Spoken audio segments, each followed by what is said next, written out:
Výpony na lítka na stroji sú jeden z najlepších spôsobov, ako precvičiť a vytvarovať lítkové svaly. Stroj si nastavíme tak, aby sme mali ramena pevne pod opierkou a nohy umiestnené na vyvýšenej platforme. Chodidla položíme tak, aby päty prečnievali cez hranu, čo nám umožní dosiahnuť plné natiahnutie lítok v spodnej polohe. O spodnú platformu sa opierame vankušikmi pod prstami, nie priamo špičkami ani príliš hlboko chodidlom, pretože to by mohlo obmedziť rozsah pohybu. Počas celého cvičenia držíme telo spevnené, spevníme jadro a sústredíme sa na to, aby pohyb vychádzal výhradne z lítkových svalov. Kolená máme vystreté, ale nie úplne uzamknuté, aby sme sa vyhli zbytočnému tlaku na kolenné kĺby.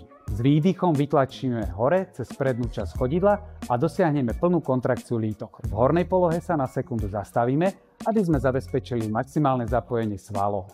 S nádychom sa kontrolovane spúšťame dole, pričom sa snažíme o pomalú a plynulú negatívnu fázu pohybu. V spodnej polohe nezostávame pasívni, ale vedome sa snažíme natiahnuť lítkové svaly, pričom zastavíme aspoň na 1-2 sekundy, aby sme si ich čo najviac preťažili v predĺženej pozícii.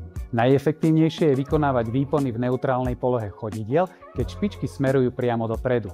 Mierna rotácia špičiek dovnútra alebo von môže mať vplyv na rôzne časti slítkových svalov, no v skutočnosti je tento efekt minimálny a najlepšie výsledky dosiahneme pri neutrálnom postavení. Najčastejšie chyby? Prvou je nedostatočný rozsah pohybu. Ak sa nepustíme dostatočne nízko alebo sa nezastavíme v spodnej polohe, oberáme sa o kľúčovú fázu cvičenia, ktorej lítka rastú najviac. Druhá chyba je príliš rýchly a trhavý pohyb, pri ktorom sa vyhýbame svalovému napäťu a viac sa spoliehame na švih. Lítka najlepšie reagujú na pomalé, kontrolované opakovania, preto sa pri spúšťaní dole nesnažíme o rýchly návrat nahor. Tretia chyba je nesprávne rozloženie váhy na chodidlách. Ak tlačíme len na vonkajšiu alebo na vnútornú stranu chodidla, môžeme vytvoriť nerovnomerný rozvoj lítok a preťažiť členkový kĺb. No a štvrtou chybou je prepínanie kolien vo vrchnej polohe. Ak sa pri každom opakovaní úplne vystierame a uzamkneme kolenné kĺby, môžeme zbytočne zaťažovať kĺby namiesto svalov.